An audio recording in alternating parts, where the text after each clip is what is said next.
Halo guys, ada yang baru nih dari pernyataan Bahlil pada saat berpidato dan memberikan instruksi bagaimana agar bisa memenangkan Ahmad Lutfi di Jateng. Bahlil mengatakan bahwa tidak apa-apa menabrak aturan asal tidak ketahuan. Nah, pernyataan ini kemudian ditanggapi oleh emak-emak yaitu Nyai Widya dan mengaitkan Pilpres kemarin bahwa apa yang dilakukan oleh kubu Jokowi memang betul-betul sebuah kecurangan dan ini buktinya. Bahlil nampaknya lagi dan lagi mabok berat sehingga keceplosan membeberkan apa yang tidak semestinya dibeberkan di publik karena pasti akan diliput oleh media. Nah sahabat-sahabat, untuk itu langsung saja kita simak bagaimana komentar-komentar pedas dari Nyai Widya ini terkait pernyataan Bahlil yang saya kira lagi-lagi blunder. Untuk itu langsung saja kita simak videonya seperti apa. Oh, ternyata begini Pak Bahlil. Iya, Pak Bahlil. Ternyata kalau mau pilkada itu ya harus menang apapun dilakukan, ya kan? Kalau mau nabrak aturan, ya lakukan asal jangan ketahuan. Oh, Pak Bahlil, ternyata ancaman-ancaman selama ini benar adanya ya dari Pak Bahlil itu. Ya, lakukan, pokoknya yang penting orang ini menang, ya kan Pak Bahlil? Nah, jadi ketika kita pemilu kemarin, makanya ya kan sesuai katanya ya aturan ya. Aturan dari siapa? Raja Jawa, ya kan, hati-hati dengan Raja Jawa, ya kan, itu peringatan dari Bapak Bahlil, seorang yang sudah menggeser yang namanya Bapak Erlangga sebagai ketum yang namanya Golkar. Jadi sekarang dia menguasai jadi ketum dari Golkar. Nah Pak Bahlil yang terhormat ya, dari sinilah dari ucapan-ucapan Bapak lah Allah Maha menunjukkan segalanya. Apa arti dari Raja Jawa kemarin yang hati-hati dengan Raja Jawa itu apapun dilakukan. Nah ini nyata-nyata Pilkada 2024 ya harus menang. Siapa yang didukung Bapak ya kan Pak Bahlil ya. Siapa yang didukung itu yang harus menang. Apapun lakukan. Ya kan sesuai dengan ceramahnya. Ini media umum Pak. Jadi nggak bisa lagi disembunyikan apa-apa cara mimik di pembicaraan seorang Bahlil itu seperti apa. Harus dilakukan apapun. Ya kan yang penting nggak ketahuan. Aturan mau nabrak aturan. Ya silakan asal jangan ketahuan. Ya kan. Nah begini Pak saya tanyakan berarti pemilu kemarin nggak sah dong. Kalau seperti itu. Tabrak semua ya. Tabrak konstitusi. Tabrak ini. Yang penting sogok menyogok itu nggak ketahuan. Begitu kan Pak. Lakukan apapun ya. Termasuk sogok menyogok. Ya kan? Ini loh secara terbuka ini ya apa yang patut dicurigai ya begini bro ya. Apa alasannya kemarin menggeser yang namanya Bapak Erlangga dengan alasan karena minyak goreng PT Wilmar kemarin ya. Oh gitu. Jadi baru tahu nih rakyat Indonesia nih kalau Pak Bahlil sering-sering ancam Indonesia, sering mengutarakan ini nggak jauh beda dengan Bapak Kodari deh. Ya kan Pak. Jangan-jangan Bapak ini udah menyimpan itu juga Pak. Apapun dilakukan udah menyimpan kemenangannya, udah dikantongi ya. Ya kan? Ya yang penting uang kan menang. Siapapun bisa digeser pokoknya. Ya contoh kemarin Bapak Arsyad Rashid juga bisa digeser, Bapak Erlangga bisa digeser ya kan? Besok siapa lagi yang akan digeser? Kalau Bapak Erlangga udah bisa digeser ya kan, pakai cara sendiri, saya sendiri akan saya gigit dengan cara sendiri, saya sendiri ya kan, akan saya gigit dengan cara saya sendiri, akan saya kejar, akan saya ini. Ternyata berhasil dong yang namanya geser yang nama Bapak Erlangga, duduklah seorang yang namanya Bahlil di yang namanya Golkar sebagai ketumnya. Hehehe, keren kali bro Indonesia sekarang. Banyak ancaman pula ya, termasuk hati-hati dengan Raja Jawa ini bahaya. Ya ngeri-ngeri katanya. Nah emang ngeri lah bro. Ini dari lontaran mulutnya Bahlil aja seperti ini bro. Negara kita, sudah ya kan? Negara kita udah diancam bro. Nah artinya apa yang dilakukan boleh nabrak apapun kita lakukan, yang penting menang, ya kan? Ini pidatonya yang namanya Pak Bahlil ya jelas di sini ya. Ini media Pak ya. Emang bisa. Jangan bilang itu editan ya, nanti protes lagi kalau ada orang yang setitnya, kalau ada orang yang protes, ada orang kritik tentang itu bilang lagi editan ya. Ini umum yang upload ini media ya. Jadi umum Pak, jelas-jelas di sini lakukan. Yang penting menang ya kan.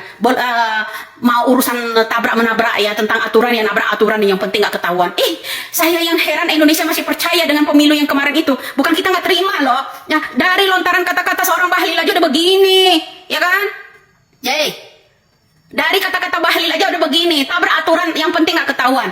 Ya kan Pak, aturan diatur aja, yang penting ada uang gitu kan, sumpelin semua mulut-mulut orang ya kan. Yang mata-mata duitan tuh bisa dibeli bro mereka itu ya, terutama KPU-nya ya kan, biar KPU-nya itu pergi pakai jet pribadi ya kan, dengan alasan ya logistik dan segala macam ya tak Pak. Nah ini pilkada bro, pilkada juga udah ini dari kemarin aja pemilu, belum pemilu sebulan lagi pemilu, Kodari dan kawan-kawan itu ada udah mudah mengumumkan ya kan, pemenangnya udah ada. Ya kan, lebih baik kalian pilih yang namanya 02 aja. Percuma kalian berjuang mati-matian katanya kan. Nah ini juga ya kan omongan yang keberapa kali ini. Salah satunya pilkada harus menang, orang yang yang diinginkan oleh Bahlil harus menang apapun caranya. Ya kan harus menang.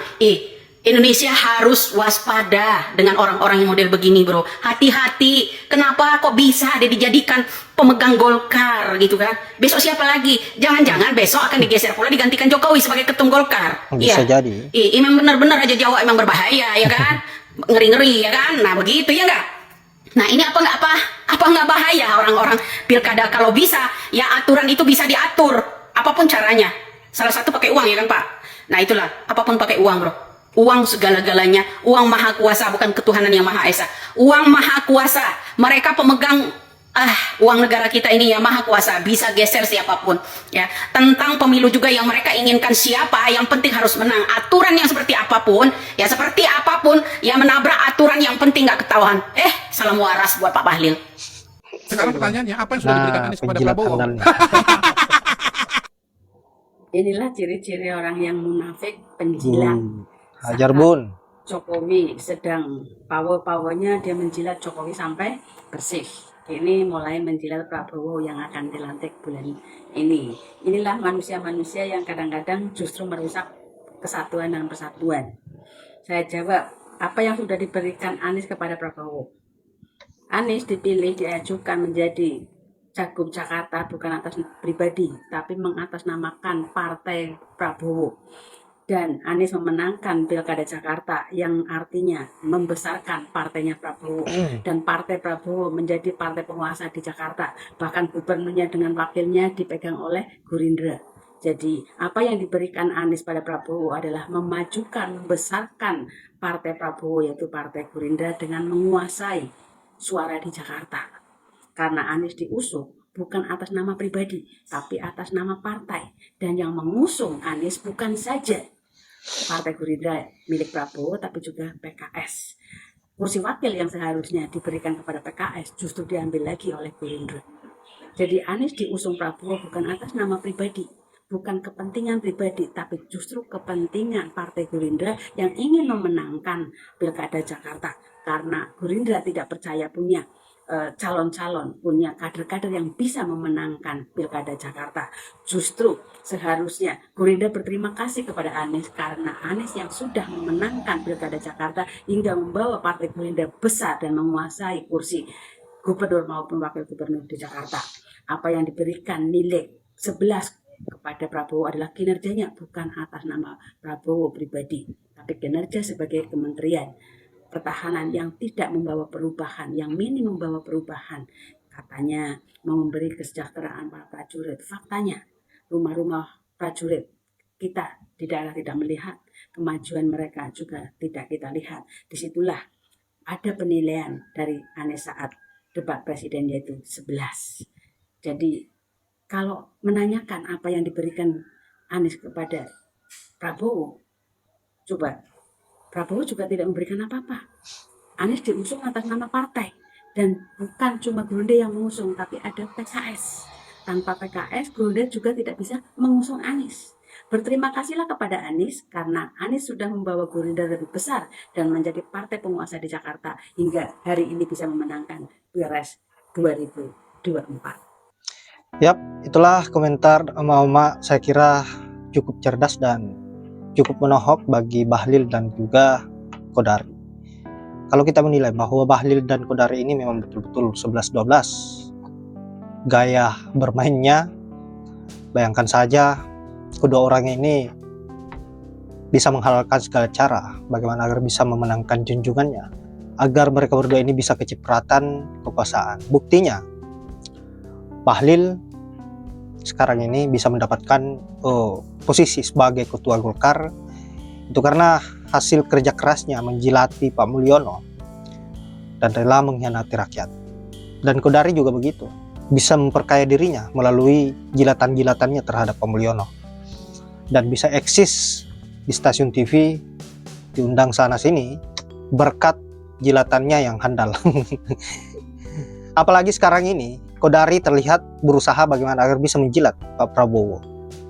Nah, bahkan sampai-sampai menjelek-jelekan Pak Anies.